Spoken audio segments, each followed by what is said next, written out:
welcome to the San Jose Hockey Now podcast. I'm Sheng, editor-in-chief of San Jose Hockey Now. You can also find my work on NBC Sharks, on Twitter at Sheng_Peng, and Blue Sky, Sheng Peng. And I'm Keegan. You can find me on Twitter at _hockey, at my website half-wallhockey.com, or at San Jose Hockey Now. This week, it's a big episode. We've got a huge guest to talk about. Or talk with. But before that, Sheng is going to talk to you all about our very first title sponsor. Yeah, bring hockey back. BringHockeyBack.net. I'm actually wearing one of their shirts. Thank you, Sam, for sending it to me. Let me rise up the director of Vibes. Mine is in the mail, so I am jealous. Yeah. Supposedly, mine's in the mail. Hopefully, it's director of Vibes. You can go to BringHockeyBack.net to get your Director of Vibes t-shirt, or they also have a special Macklin Celebrini t-shirt and coupon code San Jose Hockey Now for 15% off. So go to BringHockeyBack.net for your Macklin t-shirt or your Director of Vibes t-shirt and get 15% off with the San Jose Hockey Now coupon code. And also, while you're at BringHockeyBack.net, you can also get custom jerseys. So they also make jerseys, hockey jerseys, for any order, for any occasion. And that's a big part of what they do. And they do great work there too. So definitely, if you're in an adult league or you just want a fun gift to get somebody, go to Bring Hockey Back for your hockey jersey. So again, BringHockeyBack.net. Love it. I will be wearing mine next week, hopefully. The big guest that you guys can probably see by the title of the video beneath us is Craig Button, who is joining us again for the second time. He joined us last year after we won the draft lottery, and he's joining us again after we... Technically, the Sharks did not win the draft lottery Sorry, last year. Good point. Let's not confuse people anymore with that. We won in the end. We won in a realistic sense rather than I guess in a figurative sense rather than a realistic sense. Anyway, this year... also didn't win. We actually moved down a slot, and Craig Button's going to talk to us all about... Yes, we lost. All about a surprise option at number 2 for Craig. So that's the teaser I'll give. Okay. That's a great interview. We talked with Craig about other things too. He goes hard for Sam Dickinson. Oh, yeah. We also talk about what can happen with a number 1 pick. We go back in history a little bit for it too. Craig, of course, was director of player personnel for the Stars, won a Stanley Cup with them in 1999, and was the GM of the Calgary Flames, I think 2000 to 2002. So a lot of experience there. Great talking with him. He is an always excellent guest and has excellent insight into Sam Jose Dickinson and his NHL future. So stay tuned. Awesome interview. Well worth the 45 minutes or so that Craig gave us. So we don't have too much this week in terms of our intro between you and I. But I guess we should start with some big news that, according to the Mercury News, the Sharks announced that they are working on staying in the SAP Center until 2050. They're close to an agreement, is the way that is phrased on San Jose Hockey Now. Which is kind of not a change, but there was, when we had Jonathan Becker on, some questions. There was a little bit of a controversy around this subject. Well, when we talked to Jonathan, there wasn't really a controversy. I think people mistook what he said, but that was a year ago. And even a year ago, he sounded pretty positive that they were going to come to an agreement. That agreement with SAP Center, the SAP Center is not owned by the Sharks. It's owned by the city of San Jose. And that agreement expires on July 1st, 2025. And what Becker said to us last year was that even if they couldn't figure out something with SAP Center, that the Sharks were going to stay in the Bay Area in San Jose, that was their plan. That was their number 1 goal.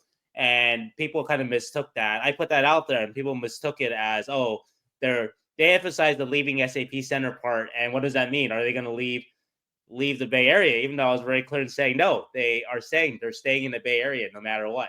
But that's how I saw it. But anyway, in terms of the announcement, though, that's more than just talking about it. They are close. That's what the announcement yesterday that the city of San Jose made at it was a city event near the arena. And 2050, 25 years, that looks like that's going to be the framework of the agreement. Couple of details with it. Mayor Matt Mahan, San Jose Mayor Matt Mahan, said that the city would make significant improvements in the arena.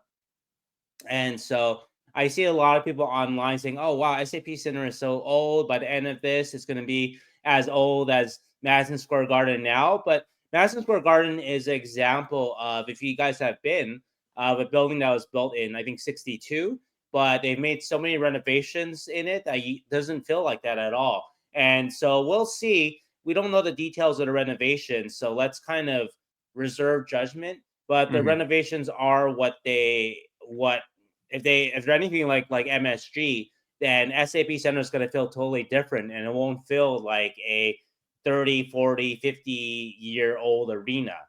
The structure of the building is fine, right?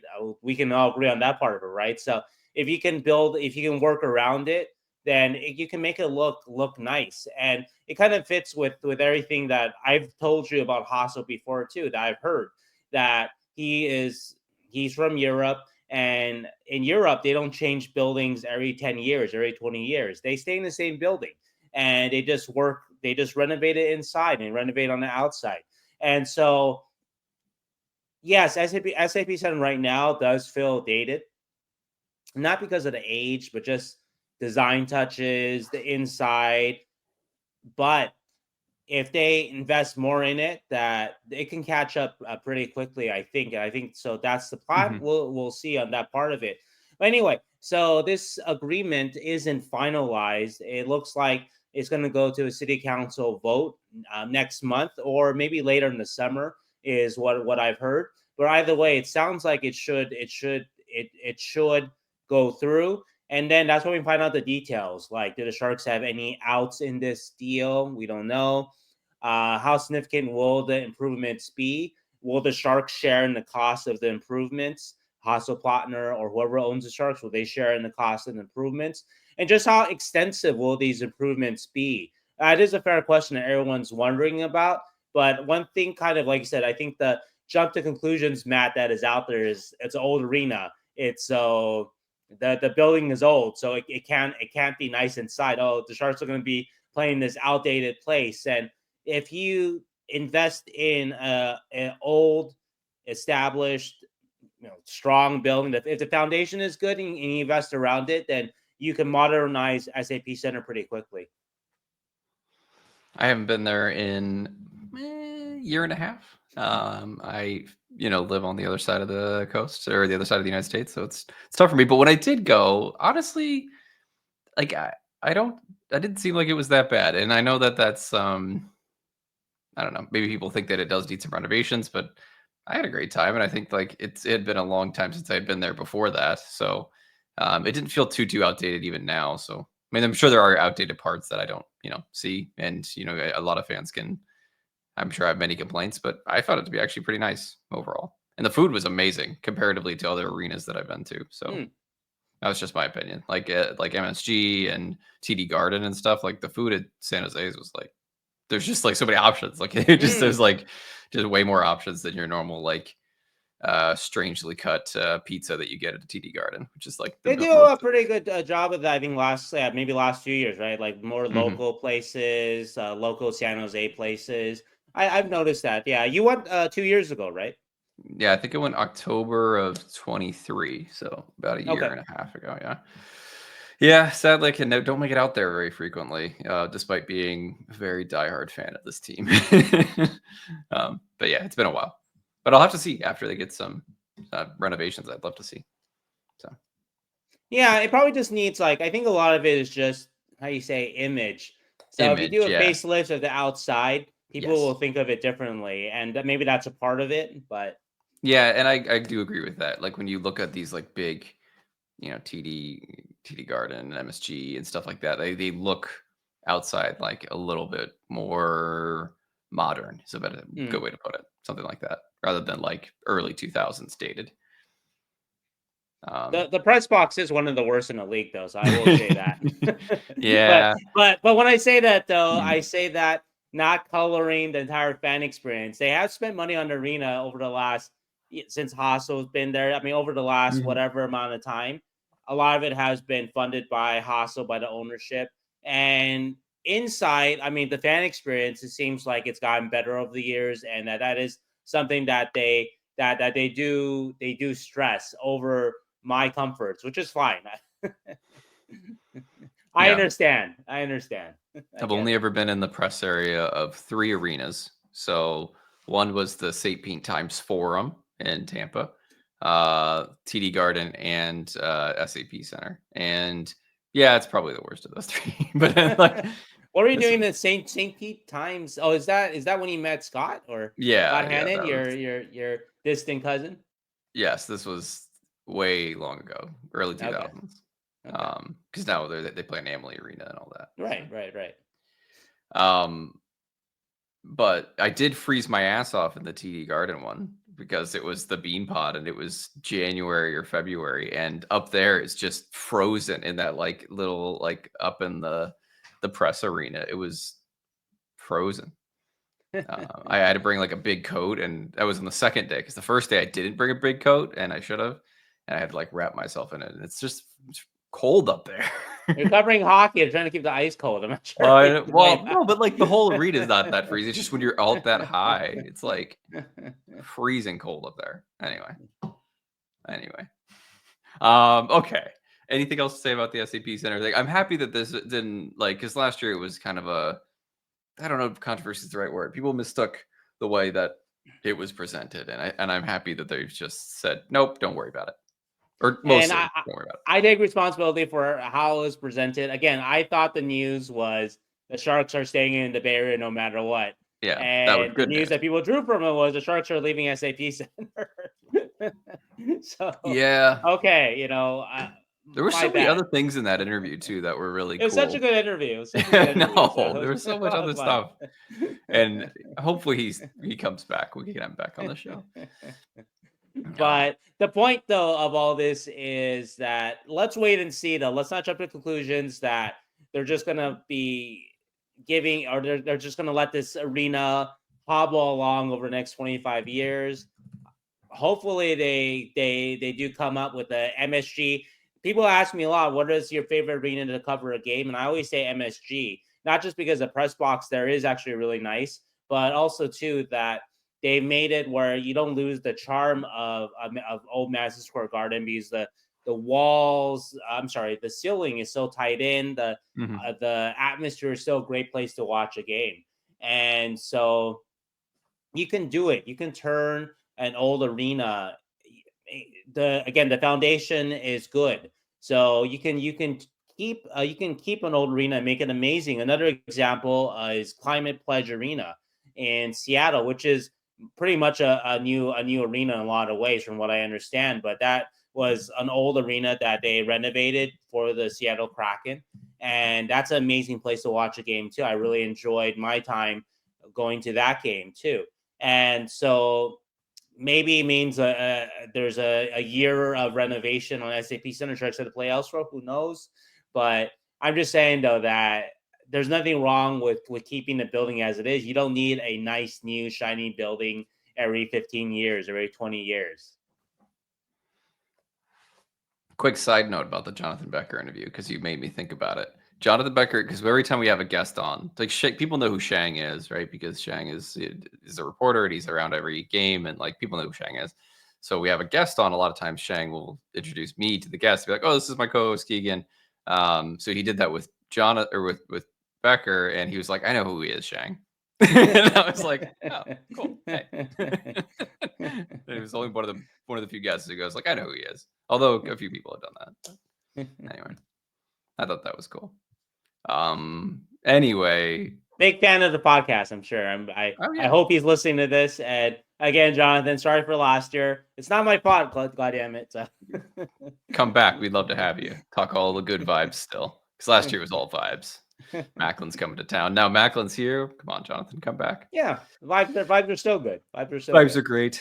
Yeah, Sharks are staying at SAP Center forever. So. Speaking of good vibes, another Shark that we barely knew wants to maybe come back and be a Shark. In Egor Afanasyev. Afanasyev. who was Afanasyev.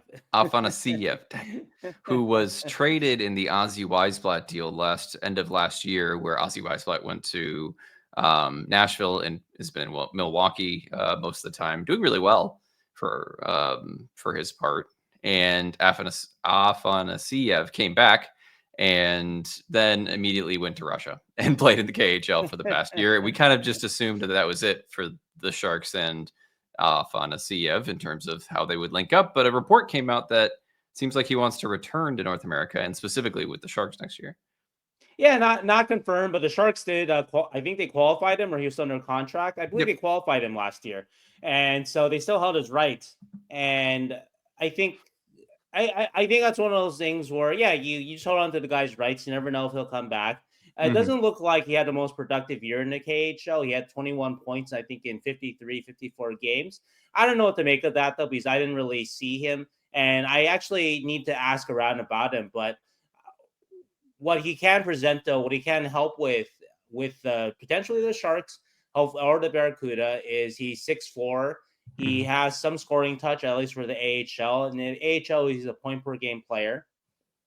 When the Sharks traded for him last year, I talked to scouts who thought that actually he could fashion himself into a bottom six AHL winger, maybe a decent one. And so that could still happen.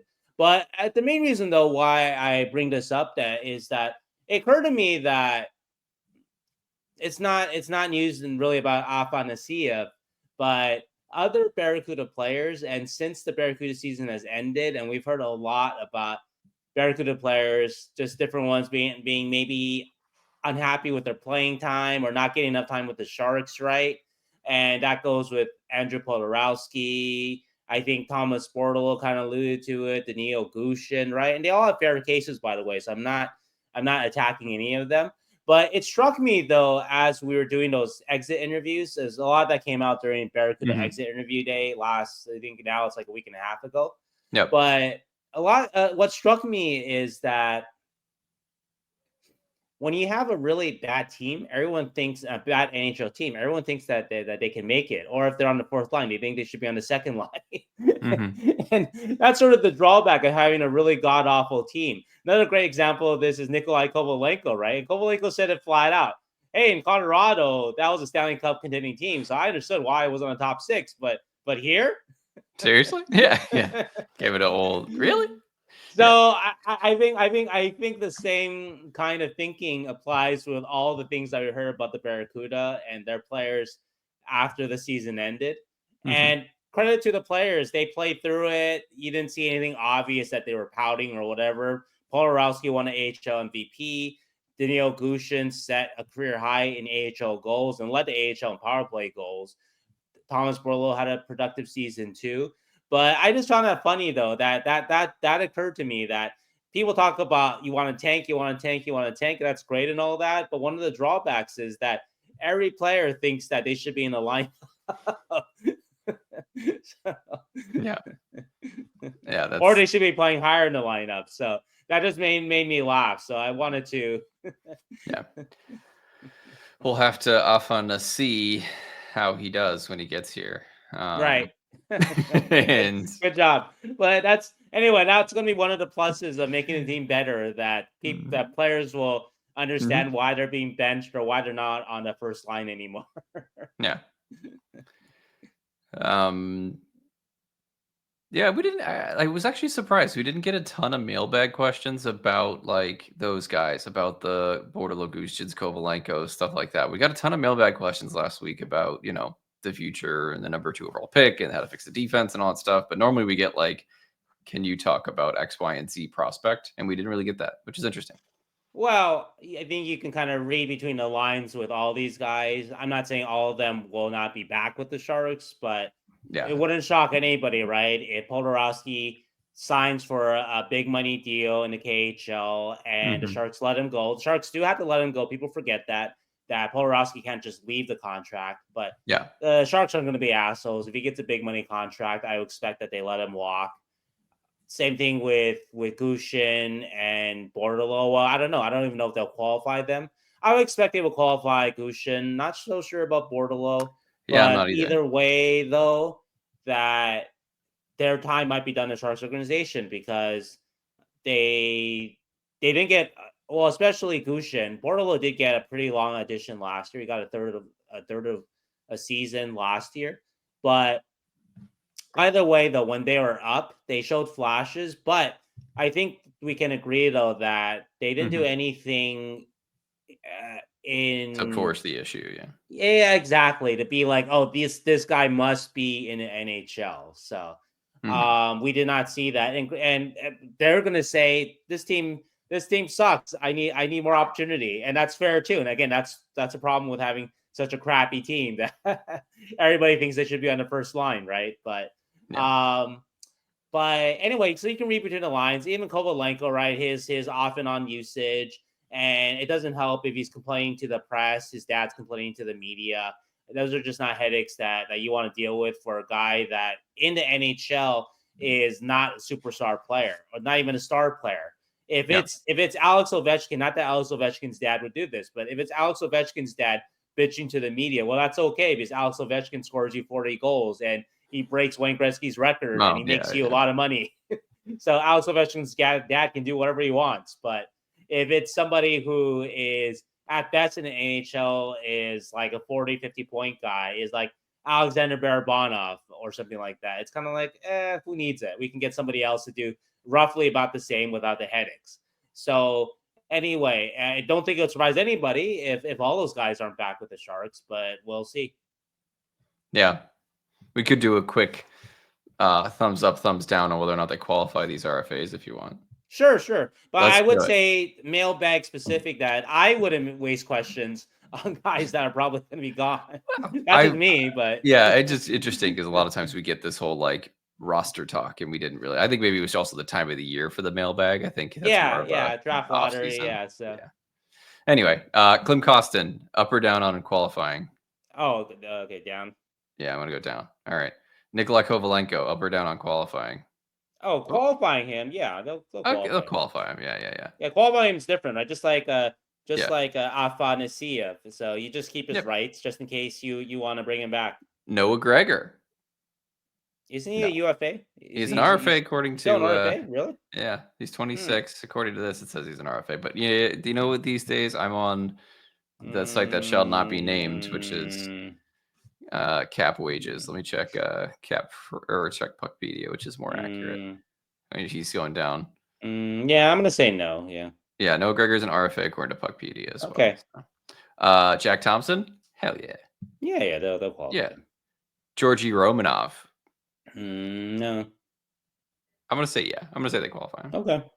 We'll see. All right. Carl Berglund. No. Yeah, I don't think so. Thomas Bordeleau. I'm gonna say no. No.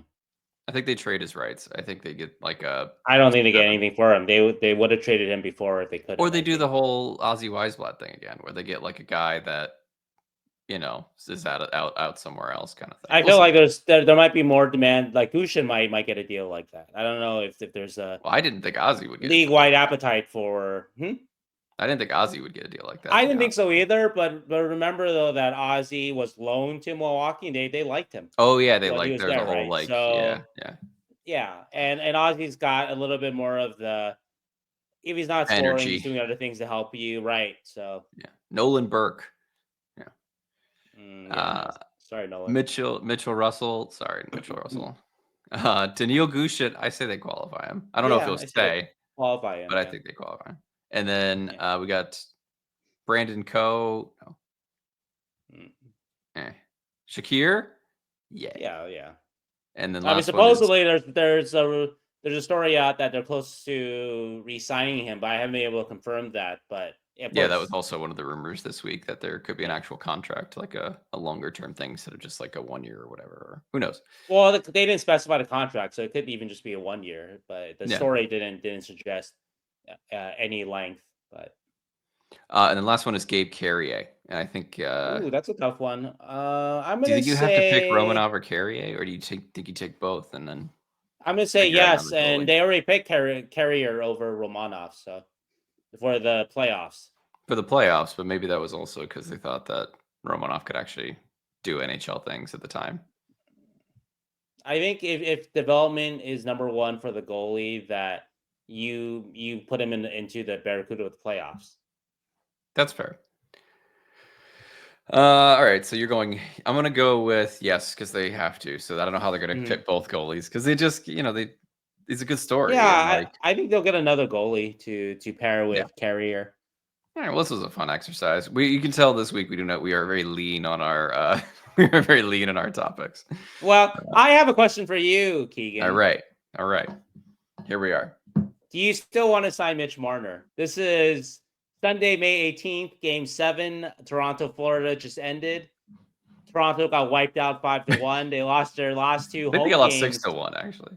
Oh, they lost 6-1? Okay, I think there was an empty netter in there. I was trying to do them a favor there. They They lost their last two home games to the Florida Panthers, 12-1, Games 5 and Game 7. Mitch Marner has scored as many playoff goals in this playoff season as Jonah Gadjevich. had a very nice first round, but disappeared, it looks like, in the second round and made a lot of highlight or low light reel worthy plays. Yeah. So anyway, a couple weeks ago on our episode with our three-headed GM monster episode with JD from Locked On Sharks, you voted that you wanted to sign Mitch Marner, and thank goodness it's a three-headed monster, and JD and I voted you off, so that would never happen. Okay. And the hypothetical Sharks organization run by the top daily podcast and the top Sharks podcast around. I am getting a lot of ribbing here, but I do, well, two things. Number one, maybe he won't demand as much money or command as much money. Maybe the offers are not going to be there now. He's still going to get 7 years, I think, though. Oh, yes, to me, it's more about years. Yeah. I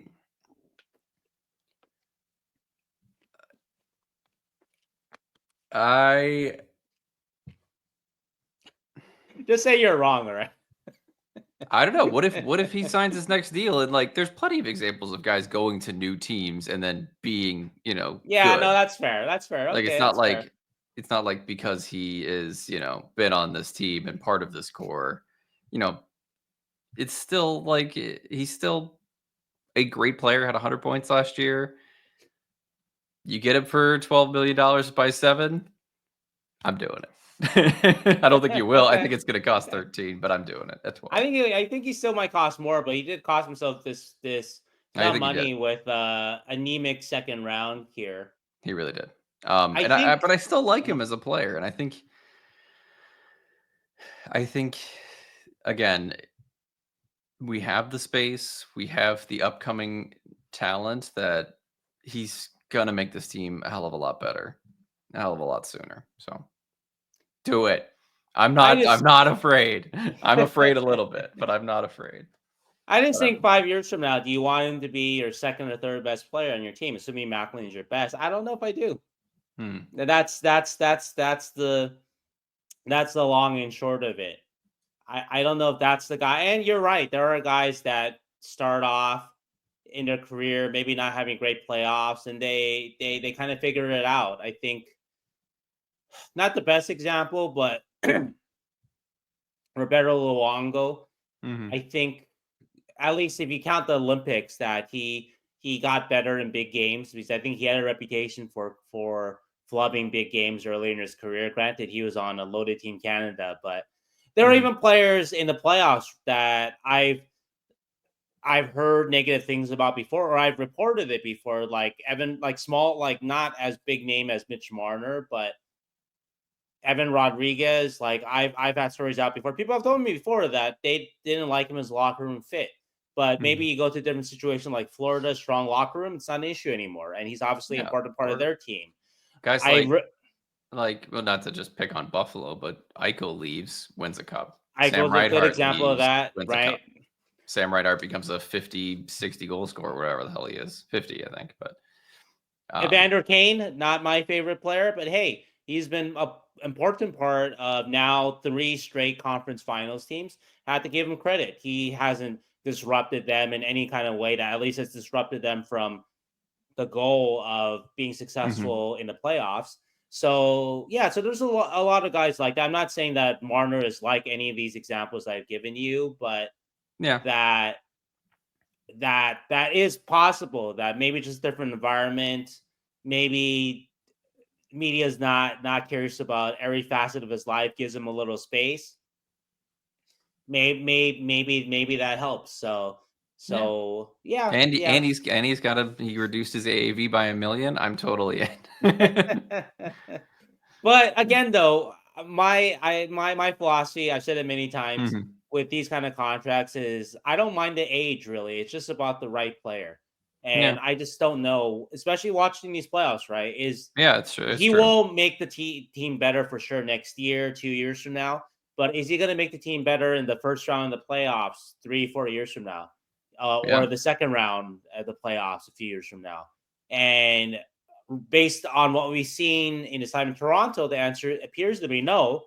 But he is a very talented player, and so he can get better. And so I'm not ruling that out for him.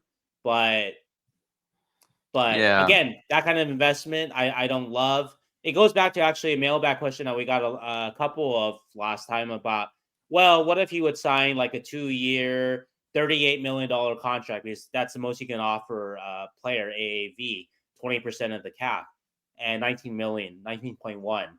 And if it's short term, sure, of course, because he Yeah. makes the team better immediately. But when we get to year 5 or whatever, again, same questions I've mentioned. Yeah. I get it. I I have to double down at this point. I don't know. I think there's a realistic chance that if he sticks with the right environment, that he's still 100 point star player in the I don't NHL. care about that part though, because I know he's going to do that in the regular season. It just is he going to be better in the playoffs when the time comes? Let's say the Sharks are in the playoffs 3 years from now, and of course, if they're in the playoffs, chances are it's because Mitch Marner, if they have Mitch Marner, helped them get there. But Mhm. then I don't want a player that I can't find in the first round or the second round in the trenches.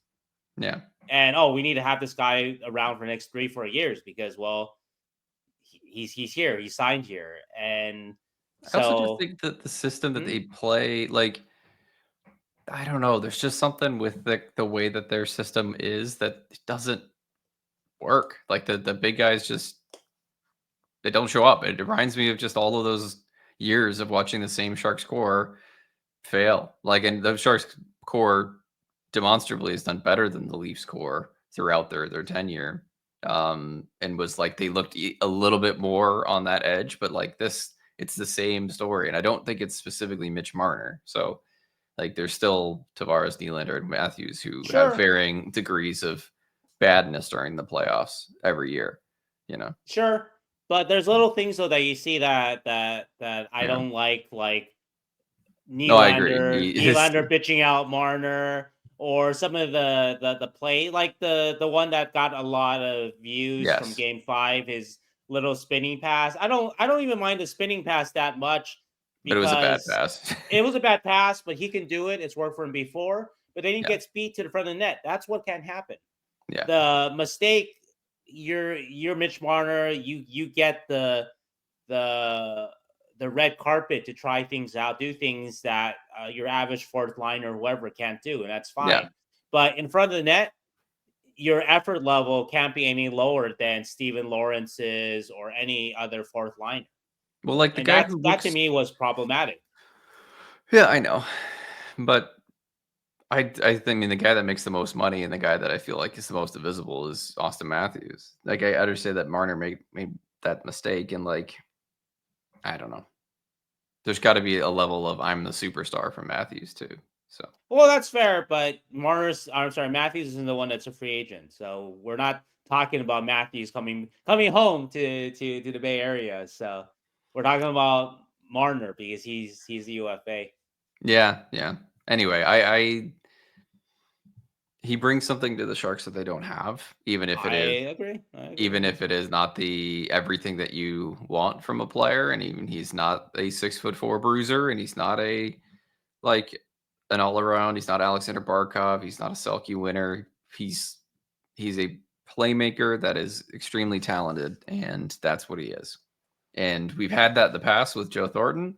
It didn't work out. maybe it's the same kind of thing. Maybe that style of play doesn't really work out. Not that they're similar players, you know what I mean? But like they typically, or they can fade a little bit. And he's primarily a playmaker. So And yeah, again, that part's fine with me though. It just when I talk about that specific play that I mentioned, it's not the play that he tried that got picked off, which is not a yeah, great play, but it's it's the the effort at the end. after.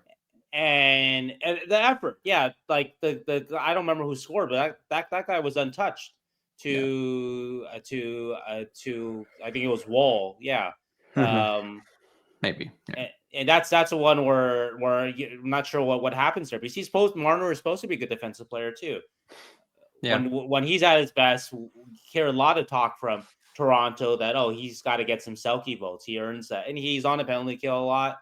Yeah, and he's a So smart player. It's just I want him to go somewhere else. Like I really do. Because it's not working, and you never know. He might catch fire with a new team.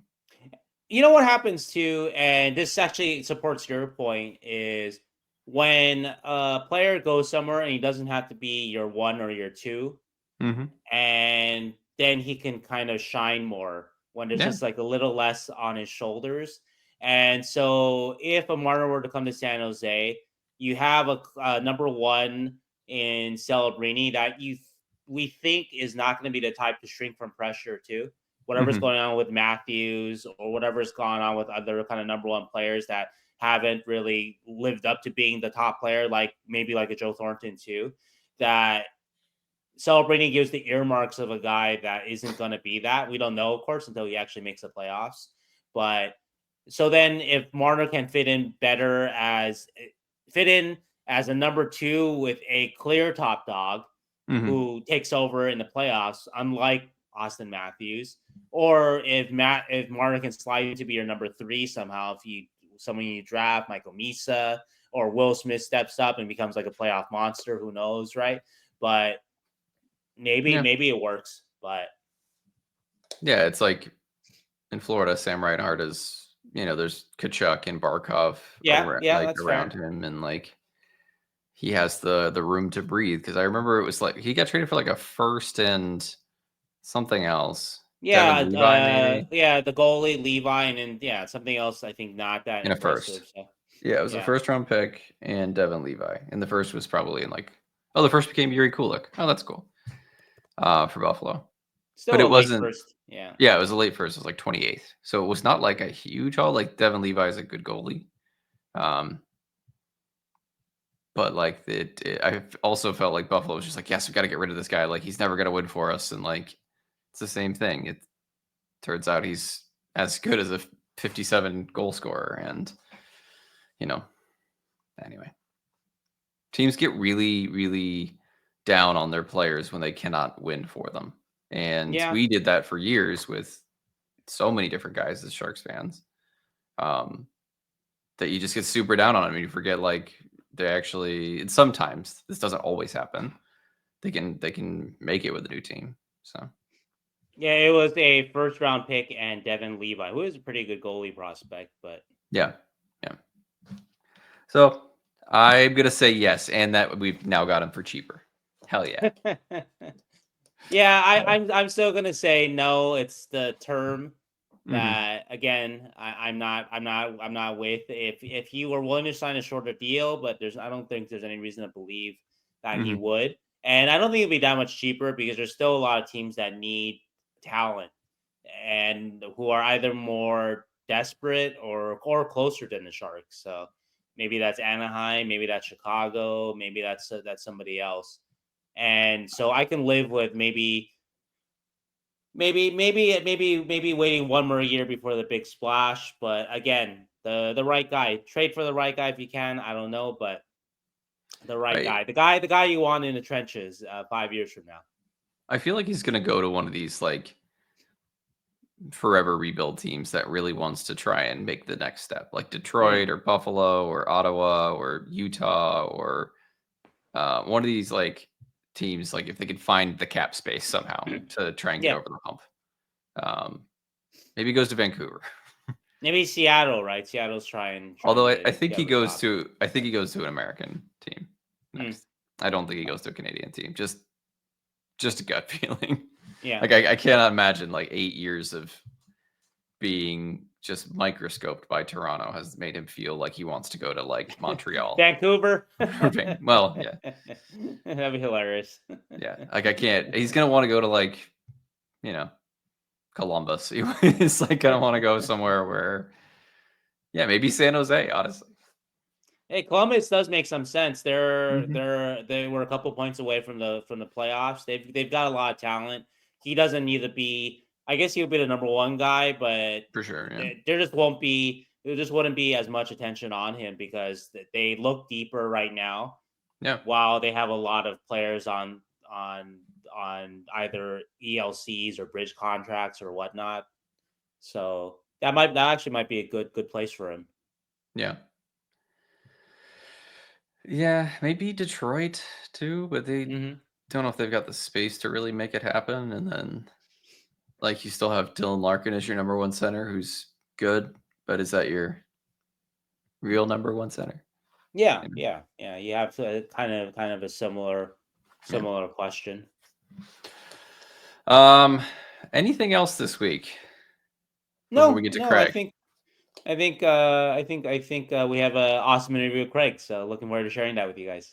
Yeah, I hope you all have a good week. I hope you all enjoy the interview with Craig. It's excellent, and we will see you next time. All right, bye. This week, we welcome back Craig Button, current draft analyst for TSN and former director of player personnel for the Dallas Stars in 1999. We had Craig on last year after the Sharks won the draft lottery. This year, the Sharks have the number 2 overall pick in the 2025 NHL entry draft. He's here to talk all about who he sees coming to San Jose at number 2. Welcome, Craig. Yeah, glad to be with you. It's a lot of fun. It's not as certain this year at number 2 as it was at number 1 last year, but that makes it fun. Yeah. Yeah. Last year, we got to just talk all about how amazing Celebrini is. What it's Macklin podcast. It felt like this year we're going to have maybe some debate, maybe some interesting opinions on the number 2 overall pick. Yeah, I think that what's always good about it is that, there's lots of different options. There's lots of different ways you can go. I don't know if you've seen any of the World Championships and what Macklin has done over there. It is, I mean, he has been fantastic. Yeah. But here's the biggest thing for Sharks fans to know. For him to be in the orbit of Sidney Crosby for 2.5 weeks. Oh, yeah. I mean, we already know what a terrific leader he is, but this is PhD learning right now for Macklin Celebrini being around Crosby. How lucky he is to be there and how lucky the Sharks are for him to have this type of experience is phenomenal. Yeah, it was strange to me. It like dawned on me. I was like, wait, Sidney Crosby is in the World Championship? And then and Nathan McKinnon. And Nathan McKinnon. You just don't normally see that kind of thing. And then you're right, with our boy Macklin there. It's kind of amazing. Fits like a glove, it feels like. Yeah, sure does.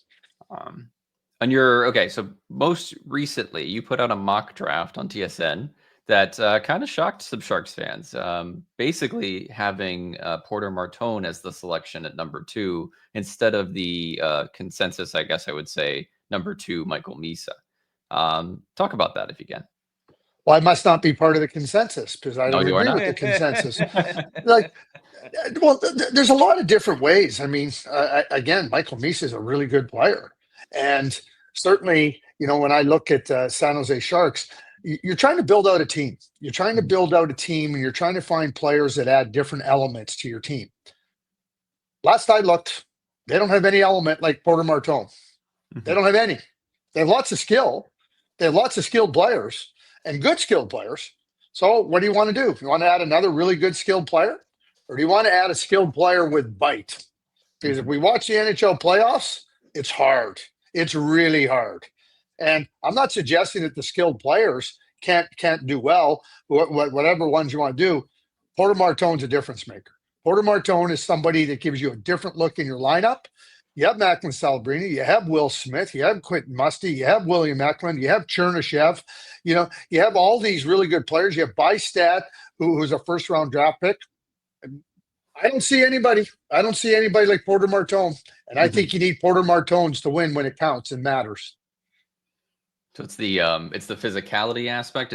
What about Martone do you think has that bite? Is it just the way he plays? You know what I call him? I call him Perry Kachuk. After Perry Corey Kachuk. Perry and Matthew and Brady. So I don't think I have to describe what those three guys do and how they contributed to winning and how they continue to contribute to it. And they're unique. There's not very many players like that, and they're really hard to find. And by the way, Macklin Celebrini and Porter Martone played an exhibition game together before the World Championships. They didn't look bad together. They look pretty good. Do you see? I guess in not just in terms of a mock draft, but in your ranking, do you see Misa as like a number 2, or is it more about a fit thing with San Jose for Martone? I don't think. Again, you could take 32 teams in the NHL, and their top 10 will all vary. There's no. I mean, one of the things that I always like to clarify here, everybody go best player available. Well, best player available is all different depending on what team's list you're looking at. Somebody might say this is the best player available too, and that's who they take. Somebody else might say, no, this is the best player. So this whole idea about best player available, there's no validity to it because it's all specific to the team and how they rank and how they rate. So, everybody outside goes, oh yeah, best player available. No, it's about what you want. It's about what you feel is a good fit for you. Michael Misa is a really good player. James Hagan's a really good player. Anton Frondell's a really good player. And, we know Matthew Schaefer is a really good player. Like, it's not about who's a good player. There's no Connor McDavid, Macklin Celebrini, Austin Matthews in this draft. There's none. So next year, it'll be really easy. Who's ever number 1 will be Matthew, will be McKenna. And, you can make a case that if you don't want a defenseman, you don't take Matthew Schaefer. But I think that Matthew Schaefer, just based on who's picking in the top part of who's picking 1, I just don't see a reason why you wouldn't take Matthew Schaefer, a Drew Doughty type player, in my view, that can control the game. So when we get after that, I can guarantee you this, and I mean, everybody's talking, and nobody's talking any more or any less than anybody else. There's no certainty that one player should go at 2 over another player. It just isn't like that. Well, it also sounds like there's maybe no certainty at 1, 2, maybe in some ways, but I'll get to that in a second, though.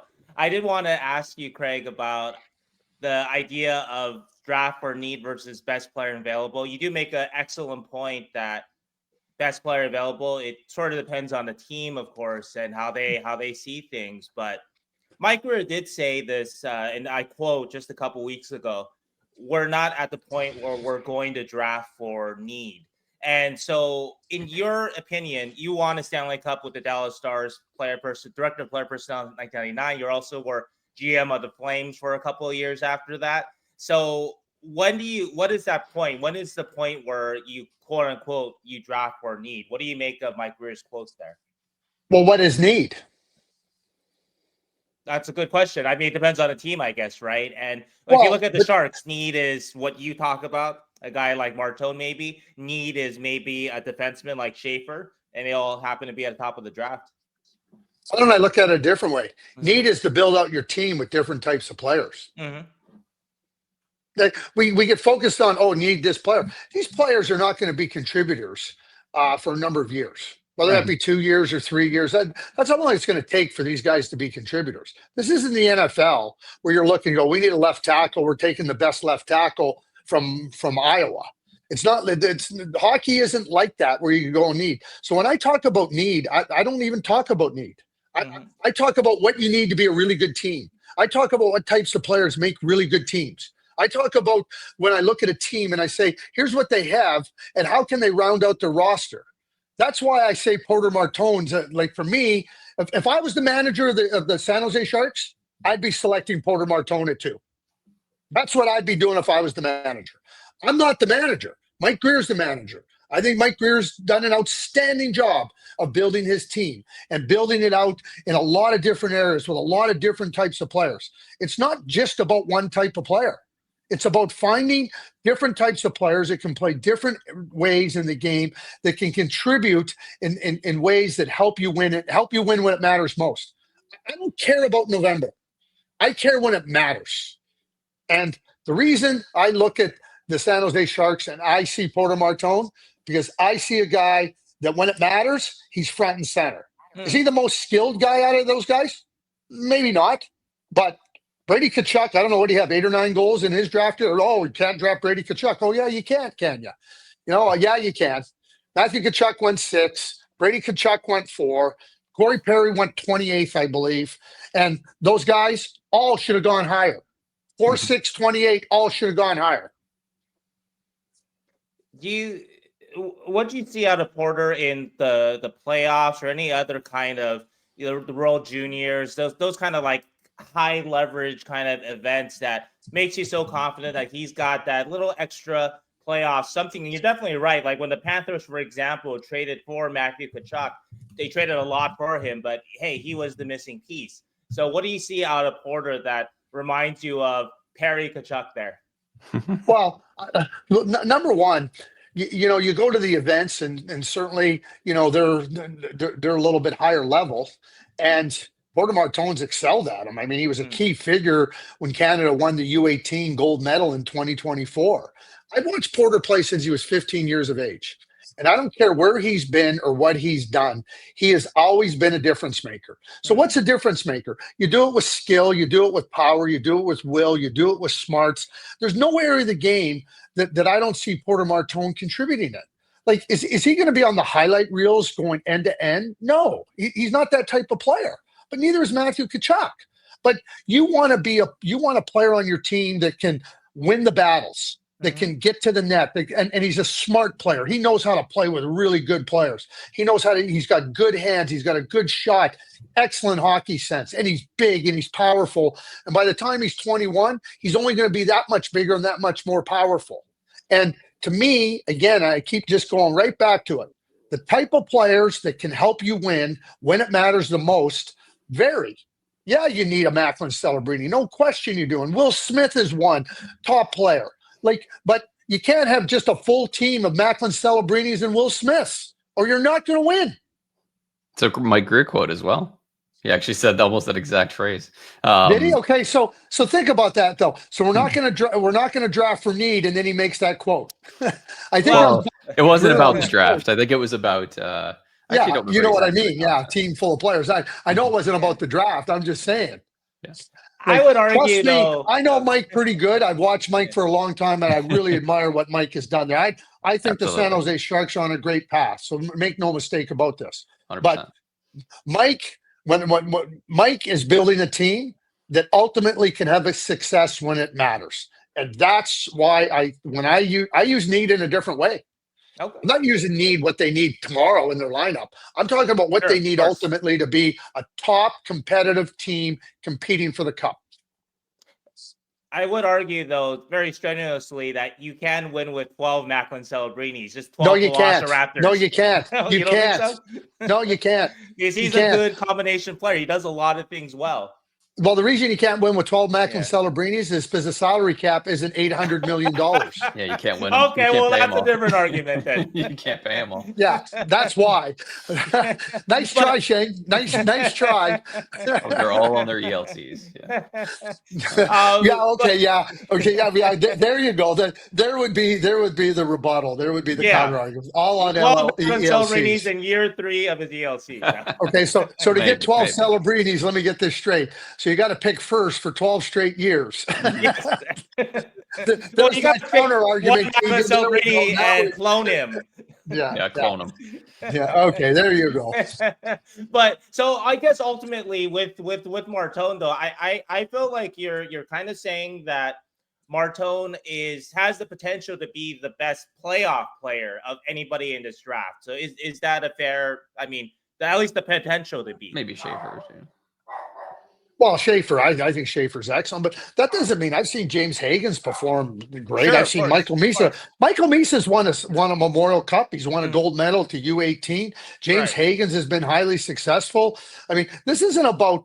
I'm not talking about when the playoffs are.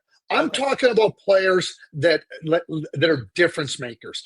That when it counts and.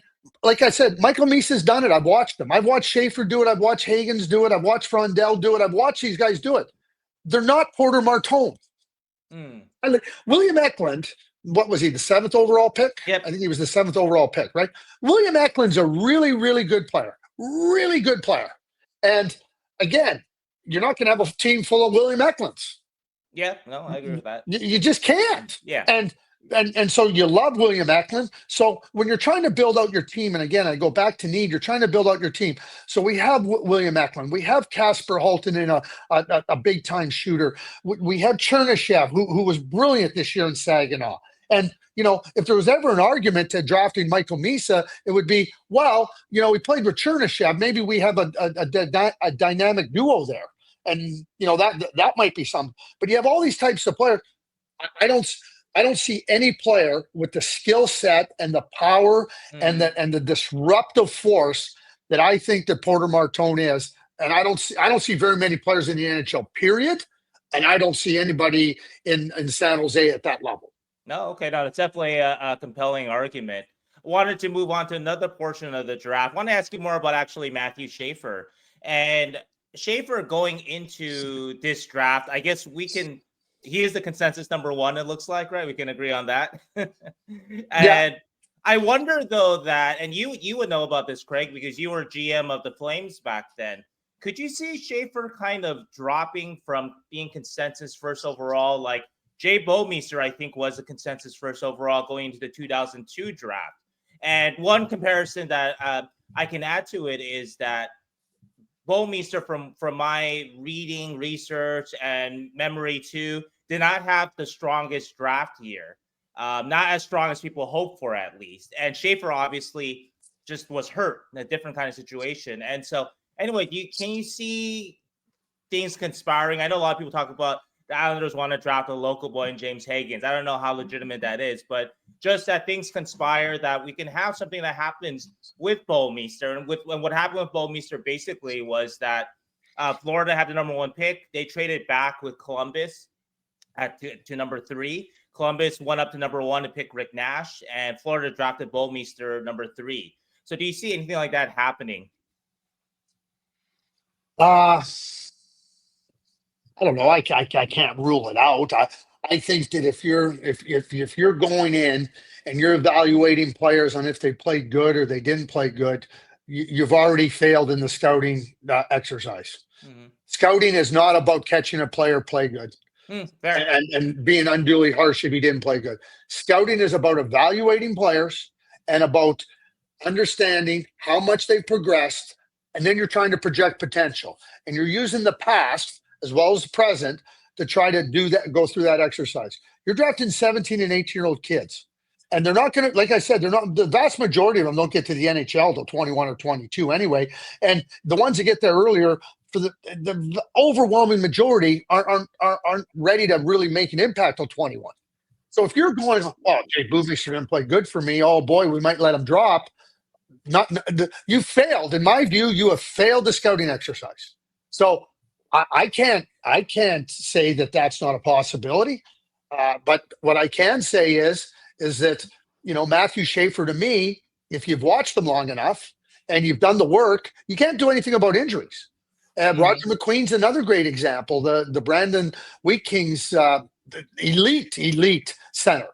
And when I watch Roger play, and he's had an injury this year, if you've watched him and you're confident in your assessments, then I don't know what the problem is. And Matthew Schaefer, in my view, is a clear-cut number 1 defender.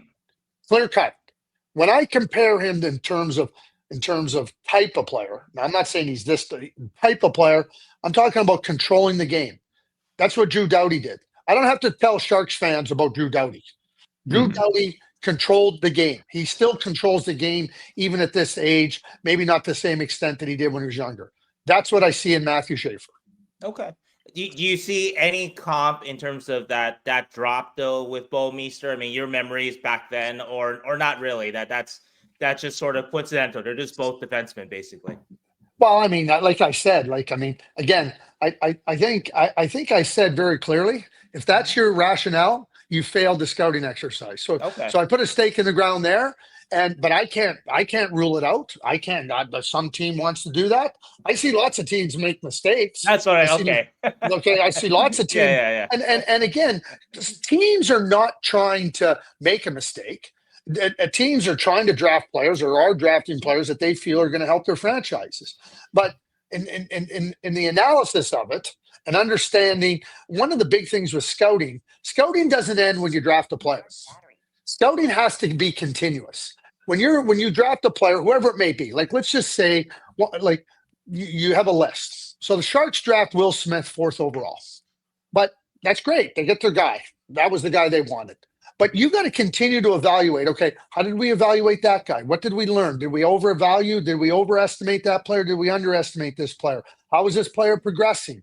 And you got to do that continuously to better your scouting process. It doesn't stop at the draft, and it doesn't stop with just the player you drafted, because there's lots of players you're evaluating and you're putting your list in order.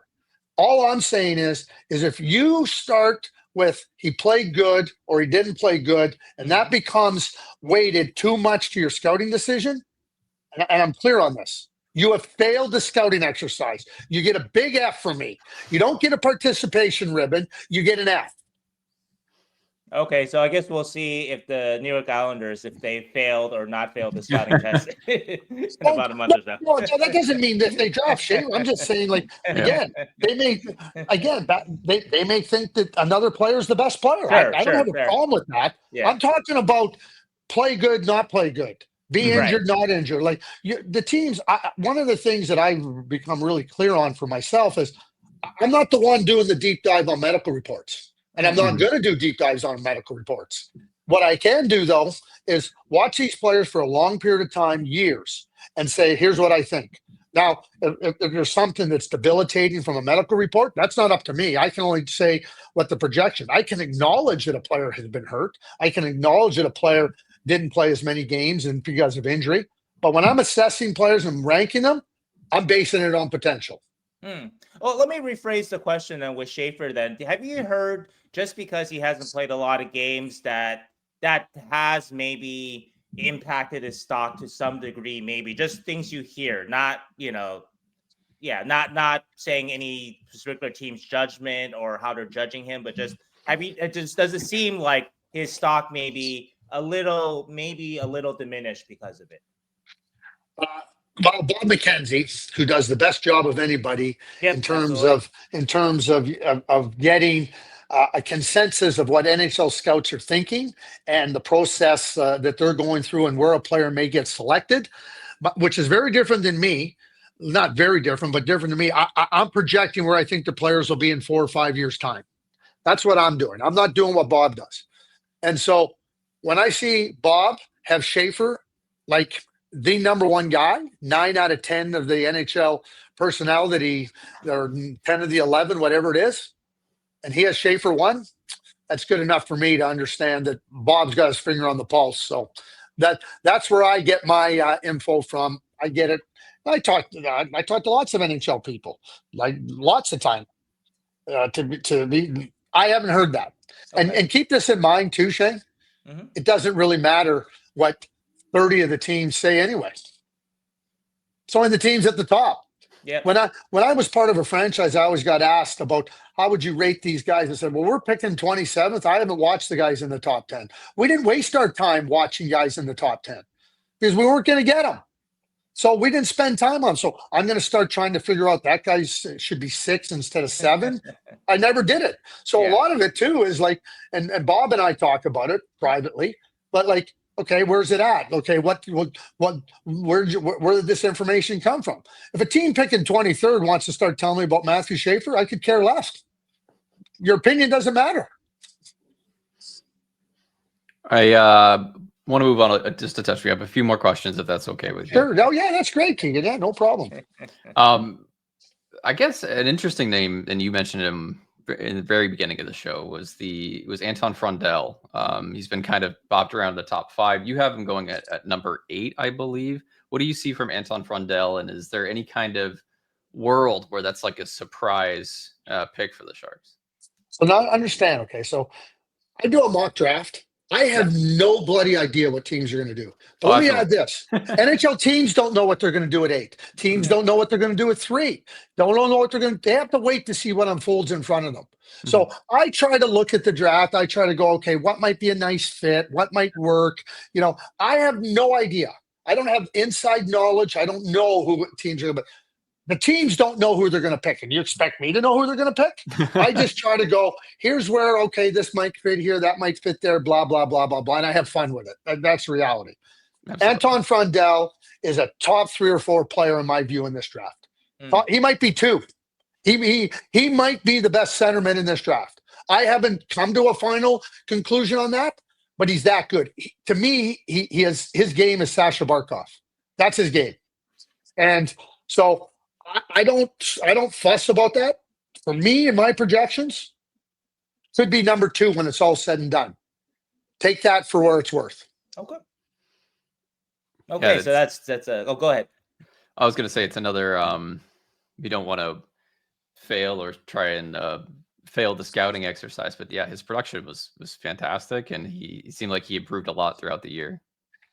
Yeah, again, like I've watched him for a long time, and you watch him at different levels against different competition, do different things, and again, teams have to do this. They have to put a stake in the ground, and they have to say, "This is." You're looking at a lot of information. You're listening to a lot of voices. I'm talking within your group. You're debating this or that. Why would this guy be a fit? Why wouldn't that guy be a fit? I told you about Martone, but I also can make a case for Misa and Chernishev, who had magic in Saginaw this year. Yeah. And if that's where you want to go, like I'm not going to sit there and say, "Oh my God, I can't believe they took Michael Misa," like that because Michael Misa is that good. I'm just saying what my rationale is and why I would do it, and that's what makes it so good.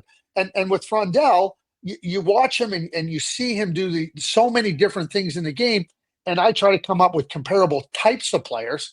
And almost from the get-go, when I first saw him play, I was like, geez, he's got some similarities there, just in his posture and the way he looked. And then you watch him play and you just see more and more of that. And, time, I got a week before I put out another list, and it'll be very different. I shouldn't say very different. That's not right. But there'll be some changes from the last one I did at the end of the CHL season. But there's lots of. I keep hearing this too. Oh, this draft isn't very good.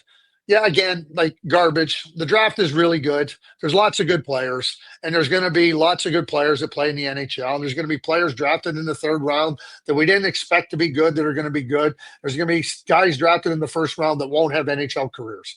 Just the way it goes. I just know that by the numbers. Wanted to ask you. You mentioned that team may not know right now who they're going to draft. Like, just in general, when do teams kind of finalize their list? Do they do it after the combine? I mean, just generally speaking here. I think there's a lot of things that go into it. You're having your scouting meetings, so you're having all these debates.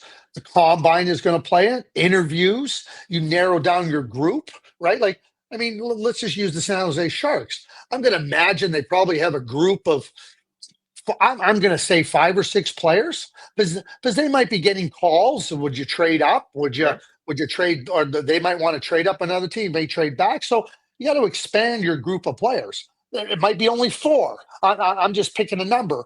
But so now you narrow in on those players, and that's where you're going to concentrate a big part of your work is on those players. And then you discuss, okay, here's what we like, here's some of our concerns, how much of it is development, and all those things. So like that might happen the morning of the draft. And then when I say they don't know, like again, you're waiting to see, and then somebody comes to you and says, we'll give you this and that. Like, I'll give you an example. I think it was the 2012 draft. The Columbus Blue Jackets offered the 4th pick to the New York Islanders offered the 4th pick and all their other picks to the Columbus Blue Jackets for the 2nd pick. Oh, wow. Okay. Yeah, that's the Griffin, Reinhart, Ryan Murray draft, right? Okay. Yeah. And the Columbus Blue Jackets said no. Mm-hmm. So they took Ryan Murray, and we know what the Islanders did. Like what happens if you get that type of an offer? Mm. right? It happened. Like I'm of dealing course. with reality here. It happened. One team said no. One team was ready to do it. So something could get presented to the San Jose Sharks at 2, and it fits here. And then you're going, okay, now what do we do? Like, that's why I say you have to expand your group. You have to have more of a group, because you might get some kind of a situation like that. Doesn't happen often. It's rare, but you got to be prepared for it. So when you ask me saying about when do they know, they might not know. And again, when you're picking 5, you have your list. You really don't know who you're getting, because so much of it is dependent on in front of you. That's why you got to be prepared. And teams are prepared. They are prepared. And, and then that's some teams, oh my God, we got to trade up. We want to get this guy. And, you start to see patterns. So being prepared is such an important part of the process. Because if you're not prepared, then you end up in this state of, oh boy, now what? I also want to ask you about another, maybe not, I don't know if the Sharks will draft him, but obviously his brother plays for the Sharks, so William Eklund. So can you tell us a little bit about Victor Eklund? You had him at 13 in your mock draft. I love Victor. I think Victor's got a big-time motor. He reminds me a lot of the way he plays to Brendan Gallagher of the Montreal Canadiens. Now, Brendan was a 5th-round draft pick, 6th-round draft pick, a little different circumstances. But Brendan's been you go look at that draft and just go look where Brendan fits into that draft. And Victor has the same type of motor. He never quits. He's got a brilliant mind for the game. He can play with good players. And somebody like Victor is going to help a team. If Victor was as big as Porter Martone, he might be in the same conversation. He's not. All things being equal, and they're not, but if they were equal, you would have Eklund, and I'm talking about the size and the power and everything. You would have Eklund and Martone, but Martone's a much bigger player, but similar types of games. Victor's a big time competitor. That fire never flickers. It's an interesting thing because his brother is obviously a big competitor too, but he's not as physical, it seems like. And Victor seems like he's got that more physical edge, maybe a little bit more of a shooter as well, or at least has a more propensity to shoot. Like his brother's more of a playmaker, it seems like. Interesting styles, both good skaters and everything too. Yeah, Keegan, and they are different, but similar in a lot of ways. Because William's a big time competitor too. He might display it in a little bit of a different way. But Victor, when I first saw Victor play, I mean, he was a younger player, but he was undersized, and I remember thinking, geez. Once he gets a little bit bigger, and this is part of watching, right? You're watching as a player gets a little bit bigger. How does he handle things? And as he got bigger, he just became more impactful. And as he grows, I mean, he was a good player in the Allsvenskan this year, playing with Frondell on a team that won the championship in the Allsvenskan. This wasn't a player being given a pass. Hey, come and play a few games for us. You're a good young player. He was a good, important player on that championship team. Not Frölunda, Djurgården. Sorry. Yeah. It's kind of a, what's the word? Some sort of serendipity. His brother was there when they got relegated. Yeah. He's really sad about it. And then his younger brother comes back and helps them win. Well, let me ask you guys this. They have Ottawa's pick, don't they? No, they have they have Dallas's pick. Yeah, they have Ottawa's pick in the 2nd round, right? Yeah. Yep. So it looks like Dallas is going to be picking 29, 30, 31, or 32. Yeah.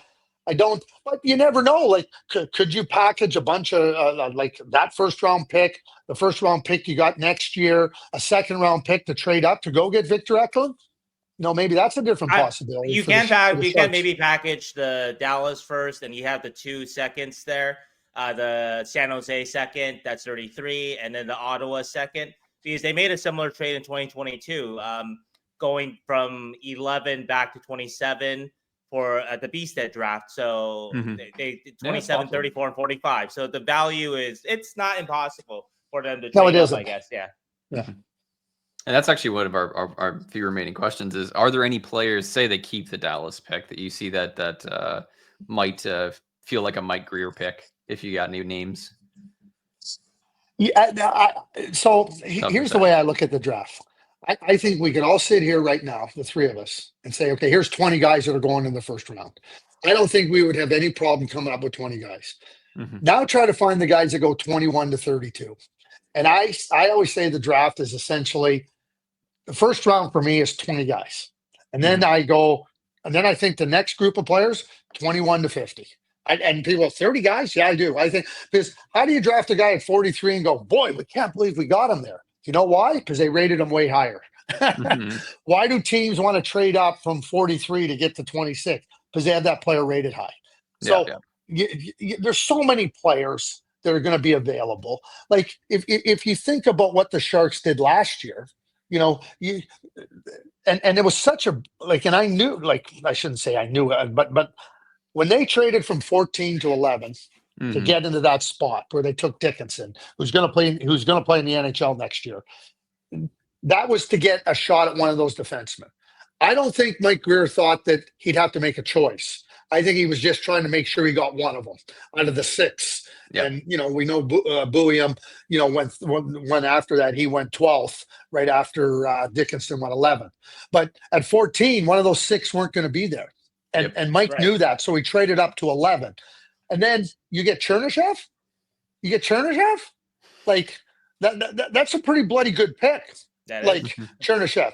So, again, you might get a player. I nobody's told me this, but I bet you if somebody gave him the truth serum, that the San Jose Sharks would say they had Chernishev rated a lot higher. So it's not so much a name, Keegan, but more or less like that type of player. And that type of player that the team rates a little bit higher, and they're kind of, wow, I can't believe we got the guy. I think that's the opportunity they're going to get with Dallas's pick if they keep it. Well, you dropped a bomb there at the end there with Dickinson. Do you think that Dickinson is 2 questions about Dickinson? Do you think he is NHL ready for next year? Like he can play the entire schedule with the Sharks, not just his 9-game kind of a trial run? And also, too, where do you fall on Dickinson Bouwmeester? Because that's a lot of things. That's Sharks fans think about that a lot. Well, I mean, the 2 different players. Again, there's a perfect example, right? So you want to get into a spot to get one of those defensemen. I think Zeev's an outstanding defenseman. I think that Sam's an outstanding defenseman. Again, the evaluation. Okay, what does Sam bring us? What does Zeev bring us? And everything that you look at in terms of the whole evaluation and process. And then you have to make a choice. You have to say, okay, here's where we're going. Listen, if they would have taken Zeev instead of Sam, it wouldn't be any less. Zeev's ready to play in the NHL. He'll play in the NHL next year. And so they made the choice on Sam. Do I think Sam's ready to play in the NHL? I think Sam's ready to play in the NHL right now. Like, Sam's not going to be a 9-game audition there. He has completely dominated the OHL. He was the best defenseman in the OHL this year after having a brilliant year. The London Knights are going to the Memorial Cup for a 2nd straight year. Sam Dickinson has outplayed the OHL. Sure. He will be in San Jose next year because he's ready. Not because he was the 11th overall pick, because he's ready to be in that lineup. I'm not making that statement because he's 11th. I'm making the statement because that's how ready Sam is. I would ask, I guess this is my last question about that there are questions about maybe his processing and that sort of thing. Do you think that it's going to be just a really wild, a really big jump though for him to go from the OHL to the NHL in terms of just, we know he has a package of physical tools, but just the processing, the pace, that sort of thing, that might be a little much for him. Nope. Good answer. I love it. It definitely helps San Jose. Oh, he's a man amongst boys playing in the OHL. Yeah. Be an interesting thing. You can't, and for our viewers and whoever's listening, you can't really go anywhere else, right? It's like OHL or NHL for him. Yeah, so. Yeah. That's and he signed an NHL contract, so he can't go to the NCAA. Right. Yeah. So, and the Sharks are definitely lean on defense, so possibly there could be a fit there. Yeah. Well, and that's again, last year when they made that trade from 14 to 11, I said they're trying to get one of those 6 defensemen, and they knew. And through their intel, they weren't going to get one of them at 14, and they were right. Yeah, great, amazing, and just having the extra ammo from the seconds they had, and this year too, extra seconds as well, kind of allowed that to happen. So, Listen, Excellent Mike's work. done a terrific job. Him and his staff, I think, have done a terrific job. We all know that it's been a rebuild in San Jose. And that's not easy to do. And it's not about, and I want to make this final point, it's not about getting a collection of players. It's about building a team and that can have a chance to have players at critical positions and understanding how you can build it out to ultimately be a Stanley Cup contender. That's the job. And I think Mike has done a terrific job of it. He traded for Askarov. Remember, he traded for Edstrom in the Hurdle deal. Then he flipped Edstrom to get Askarov, a number one goalie. And we know that he's been really good.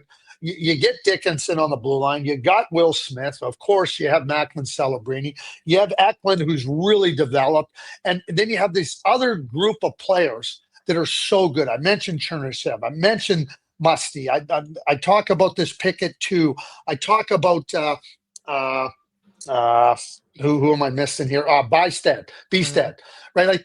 Like they don't have a collection of players. They have players at critical positions that are going to help them be successful, in my view. I think they've done a really fine job, not a fine job, an excellent job of building a team up.